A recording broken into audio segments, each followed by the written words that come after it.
Welcome back to my channel, and if I have to describe this book, it would be something like a long-term relationship because nothing really happens in this book. There are no mind-blowing climaxes or crazy incidents. It's really mundane, yet you stay because the writing is really beautiful and also it's really realistic, which I really like. So this book I'm talking about is Norwegian Wood by Haruki Murakami.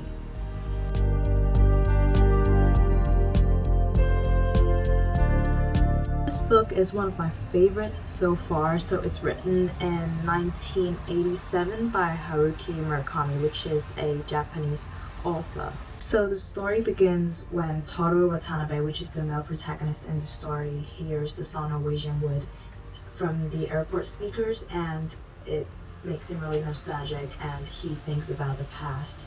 And the reason why he thinks about the past is because this girl who he loved before, called Naoko, really loves the song Norwegian Wood, and the story kind of starts from there. So the main focus in this book is about the relationship between Taru and Naoko and how Taru loves Naoko and Naoko kind of loves Taru too, but they're all troubled in their own ways, especially traumatized by their best friend's suicide, so they're still trying to open up and trying to cope with grief.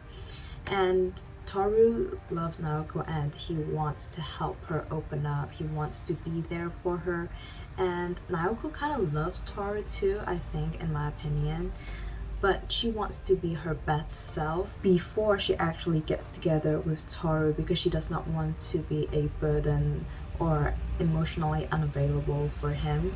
But at the same time, Taru is in university, so he has, his life going on, although it's really mundane. He just goes to class, he reads book, he has sex with a lot of different girls, but then he meets this girl called Midori, which is kind of the opposite of Naoko. And Taru tells Midori about Naoko sometimes, but I feel like deep inside he can't really open up because he is traumatized by his own things and he does not want to burden his new friend. And Midori to me is kind of like a strong woman character in this book because she is outspoken and she takes her own initiative and she's not like a damsel in distress waiting for a male character to rescue her. But I think it's kind of weird, like her character, because she's like oddly promiscuous. She asks Taru to think of her when he masturbates, which is really weird because you don't ask your friend to do that. But then maybe this is like kind of a foreshadowing of how early Midori has developed the feelings, like romantic feelings for Taru. Usually I enjoy big plot and exciting events, but this book lacks all this, yet I stay and I can't put it down because of how beautiful and poetic the writing is, and also how realistic and relatable it all felt to me. So the themes in this book are depression, coping with grief, and also people struggling to open up to one another. Everybody has a good heart, but it is really hard for them to open up because they're all troubled and broken in their own way. In this novel, Taru has a lot of sex with different women when he went out with his university friend called Nagasawa. And although he always goes out with Nagasawa to sleep with a lot of women, he feels empty inside, and deep down he does not like this kind of lifestyle, and every time he thought about Naoko.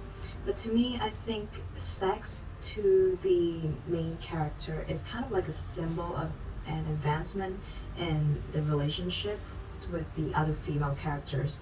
So I think the sex scenes here are quite unnecessary because it has a meaning to it and it's kind of like wasted here. Towards the end of the book, Reiko visited Watanabe, and I really do not like this scene because Reiko and Taru had sex, and I really like their relationship when it remained platonic, when they were caring towards each other, when they gave real advice towards each other's life, and they were there to listen when they wanted to talk. So I don't know why they had to put a sex scene there, but maybe that's a symbol of the advancement in terms of their intimacy, in terms of their relationship. But I think it would be best if their relationship remained platonic. I have never heard the song Norwegian Wood before, even though it's really famous because it's from the band The Beatles, but I find the lyrics kind of captivating and kind of relatable to the story because let's look at the first verse. It says, I once had a girl, or should I say she once had me. She showed me her room, isn't it good Norwegian wood? And I kind of feel like it's the relationship between Taru and Naoko, who they think they have each other, and they were kind of together in the room when Taru went to visit Naoko. But then in the last verse it says, and when I awoke I was alone, this bird had flown, so I lit a fire, isn't it good Norwegian wood? And it kind of talks about how Taru copes with the death of Naoko. This bird had flown, so Naoko was dead, and so I lit a fire, and he's trying to give warmth to himself. He's trying to cope with the loss of a loved one again, and I find it like kind of in sync with the book. Some people find it degrading, like how the whole book's female bodies and females' sexual responses are written in terms of the male's perspective, but I find it perfectly normal because the whole book was written in the perspective of the male protagonist, which is Taru.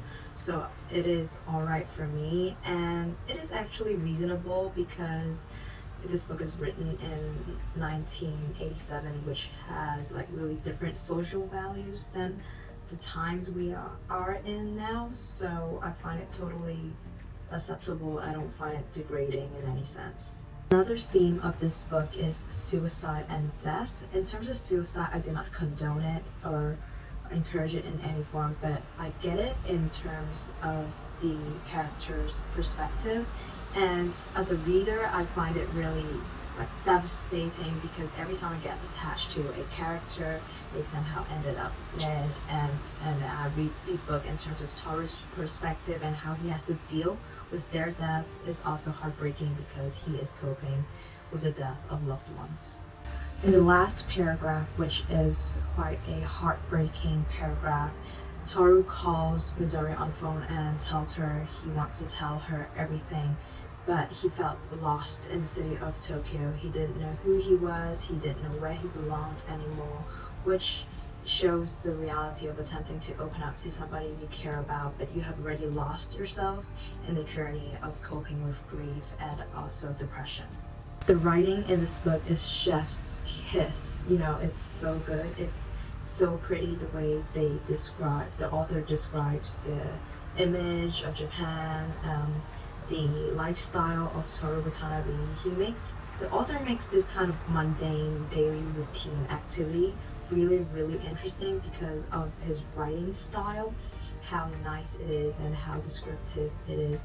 And also I really, really like it just because it's so realistic in terms of writing the progress and writing the feelings the protagonist has in terms of dealing with grief. So he does not say that he deals with it like a fit of rage or some big dramatic event, but it is something that you can't just dispose it in like anger or a fit of rage and it'll be gone. It's something that adheres to your daily routine and you feel every bit of it, and in time you will get better, but all these days you're going to suffer, you're going to be reminded of the traumatizing events that happened, which makes it so painfully realistic, and I live for it because I love the pain.